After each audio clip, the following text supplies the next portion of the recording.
자, 9구단은 n단에서 m단 중에 홀수단만 그리고 1부터 리미트까지 곱 중에 짝수고만 출력해달래요. 그러면 아까도 말씀드렸지만 지금 여러분들이 요런 문제를 풀 때 그냥 무작정 코드 작성하는 게 절대 아니라 했어요.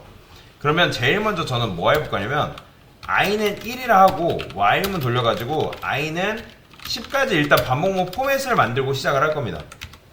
이게 계속 여러분들이 아니 도대체 이거 너무 나는 다 아는 건데 이렇게 할 필요가 있나? 여러분들이 코딩 공부할 때 기초는 내가 진짜로 너무하다 싶을 정도로 해야지 나중에 그걸 가지고 응용을 할 수 있습니다. 당연히 기초야 여러분들이 얼마든지 풀 수가 있죠. 근데 기초를 가지고 여러분들이 응용할 수 있냐 없냐가 나중에 관건이란 말이에요. 그런 거예요. 운동선수가 왜 평소에 기초를 계속 운동해요? 그게 돼야지, 기초 체력이 돼야지 나중에 실력을 발휘할 수 있는 것처럼 똑같은 거예요. 왜 도대체 기초 강사님은 맨날 이렇게 하라는 거야? 이게 안 되면 여러분들 응용이 안 되기 때문에 계속 하라고 말씀을 드리는 거예요. 나중에 응용을 하려면 이 기초가 먼저 선으로 받쳐줘야지 나중에 계속 그걸 가지고 응용을 할 수가 있는 겁니다. 그래서 자 여튼간에 이런 식으로 반복문 포맷을 만들어 놓고 어떻게 하는 거예요? 자 여기다가 이제 간단하게 채워 넣으면 되는 거죠. 자 근데 이제 n단에서 m단이래요. 그러면 자 n단에서 m단이라는 거는 결국에는 어쨌든 이중 반복문 이용해가지고 9구단을 만들었단 말이에요. 그러면 저는 여기서 이제 9구단을 우리가 충분히 이해했다는 선 안에서 이중 반복문을 한 번에 만들어 볼게요. 자 단은 자 일단 2라고 하고 그 다음에 while 제일 먼저 바깥쪽을 먼저 완성을 시키는 거예요. 바깥쪽을 저는 9라고 3이라 하겠습니다. 3. 자 프린트 이것도 써주면 좋겠죠. 단. 자 제일 먼저 바깥쪽을 완성을 한다. 그러면 제일 바깥쪽에 근간이 되는 게 얘잖아요. 얘. 그러면 여기서 이제 바깥쪽 완성했어요. 자 출력해보는 거예요. 그러면 당연히 2, 3 해가지고 이렇게 나오겠죠. 2, 3단. 자 2, 3단이 잘 출력이 되는 걸 여러분들 눈으로 확인했어요. 자 1일 할게요.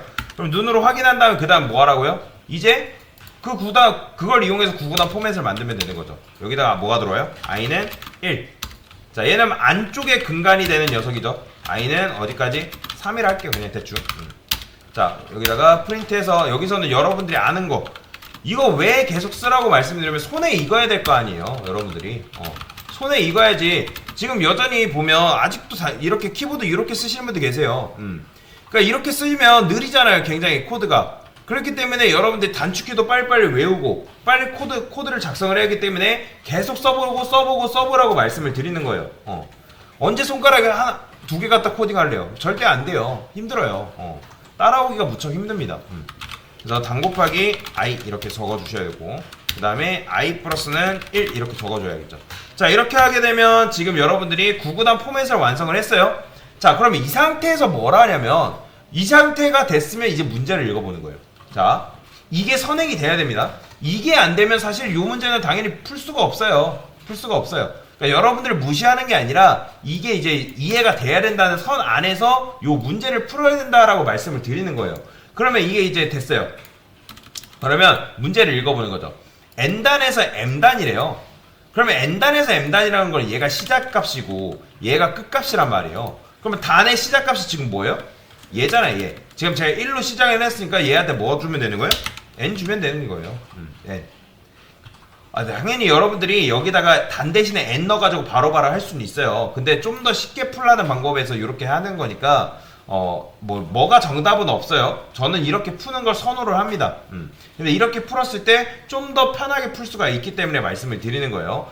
그 다음에 m단은 끝값이잖아요. 그럼 끝값을 결정하는 게 얘잖아요. 3. 그러면 여기다 뭐 해주면 되는 거예요? m 하는 거예요. m. 자 이러고 실행해보는 거죠. 자 이러고 실행하니까 뭐가 나와요? 당연히 m단부터 m단까지 지금 출력이 정상적으로 되는 걸 확인을 했어요. 자 그 다음에 이제 뭐가 하는 거예요? m단에서 홀수 단이래요. 홀수 곱이 아니라 홀수 단이에요. 그러면 홀수 단이라는 거는 뭔가를 어떤 수를 뭐로 나눴을 때 그게 짝수가 아니다. 즉 0이 아니다라는 거는 그게 바로 홀수인 거죠. 그러면 어떻게 한다? 저는 여기다가 조건문을 걸게요. 만약에 단을 2로 나눠봤더니 그게 나머지가 0이 아니더라. 그럼 이게 바로 뭐예요? 이게 바로 홀수잖아요. 그러면 홀수기 때문에 요 안쪽에 있는 요 녀석들을 탭 한 번 해서 이 조건문 안쪽으로 집어넣어줘야 될 거 아니에요. 그래야지 홀수 답만 나오니까. 자, 이러고 실행. 자, 실행했더니 어떻게 됐어요? 아, 지금 홀수 답만 나오네? 라는 걸 여러분들이 눈으로 확인을 한 거죠. 됐죠? 자, 그 다음에 이제 뭐예요? 1부터 리미트까지 곱이래요. 그러면 리미트가 지금 11로 제공을 해주고 있기 때문에 자, 1은 지금 됐어요. 시작값은 1이에요. 그러면 끝값이 뭐가 돼야 된대요? 리미트가 되면 되잖아요. 자, 이러고 실행. 자, 지금 실행하니까 어떻게 됐어요? 자, 1부터 리미트까지 곱. 지금 보면 1부터 11까지 곱시 지금 출력이 됐어요. 자, 그 다음에 리미트까지 곱까지 여러분 했으면 그 다음에 해야 될 게 뭐예요? 짝수 곱이에요. 짝수 곱. 짝수 곱. 그럼 여기서 어떻게 하는 거예요? 여기서는 여기 바깥쪽의 역할은 끝났죠. 이제 요 안쪽으로 넘어와서 어떻게 한다? 만약에 i를 2로 나눠봤더니 그게 나머지가 0이더라. 그럼 이게 바로 뭐다? 짝수죠. 그러면 짝수니까 이걸 또 탭 한번 해서 요 안쪽에다 집어넣어주면 되겠죠.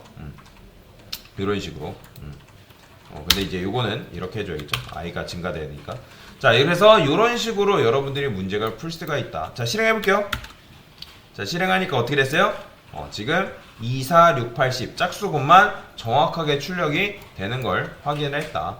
자, 그러면 이런 걸 문제를 풀 때 자, 이렇게 쓰는 거예요. 내가 뭐 문제를 일단 이런 문제가 주어지면 일단 제일 먼저 할 게 그냥 여러분들 문제를 푸는 게 아니라 이런 문제가 주어졌어요. 그러면 딱 보고 어떻게 했나? 자, 일단 구구단 포맷 만들어 보게. 구구단 기본 포맷을 내가 이것도 안 된다 하면 제일 먼저 반복문 기본 포맷 만들기. 뭐 1부터 10까지 출력 이런 식으로. 자, 이 두 번째. 그 다음에 내가 구구단 포맷을 알아요. 그러면 구구단 포맷 만들기.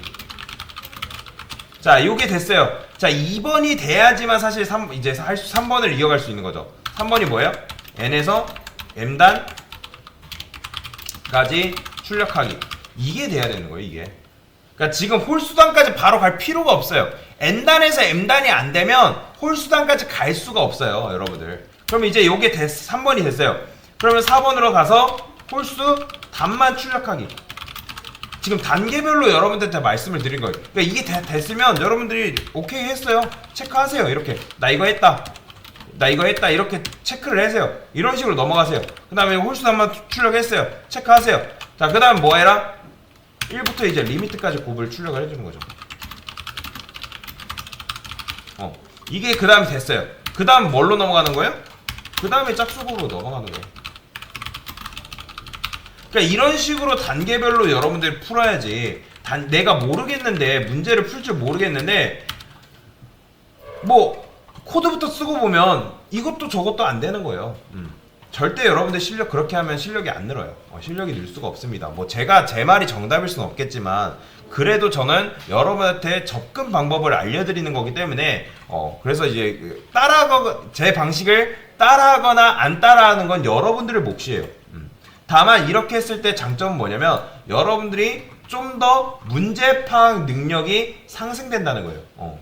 그냥 문제를 보고 대충 문제를 화다닥 하고 푸는 것보다 문제를 파악한 다음에 이런 식으로 내가 뭐부터 할 건지 순서를 매긴 다음에 하는 것과 그냥 코드를 작성한 거는 굉장히 차이가 큽니다. 실제로 회사 가면 회사에서 뭐 하는데요? 기획서가 왜 있어요? 기획서가 대충 있는 게 아니에요. 테스트지가 그냥 있는 게 아닙니다. 이런 일련의 과정들을 거치기 위해서. 왜요? 그래야지 완성된 제품을 만들 수 있으니까. 코드가 어쨌든 그런 과정을 통과해도 프로그램은 오류가 나기 마련이에요. 그러니까 100% 돌아가는 프로그램을 만들기 쉽지 않습니다. 그렇기 때문에 이런 과정을 만약에 내가 거치지 않아요. 근데 어디서 실수했는지 모르겠어요. 그러면 코드 다 뒤집어 엎어버리는 수밖에 없는 거예요. 그러면 시간이 배로 들 수밖에 없는 거죠. 그래서 여러분들이 문제를 풀 때 이렇게 하게 되면 여러분들이 문제풀이 시간을 굉장히 단축시킬 수 있다라는 거, 그래서 말씀을 드리는 겁니다. 그래서 이렇게 한번 문제를 같이 쭉 풀어봤습니다. 네, 이상입니다.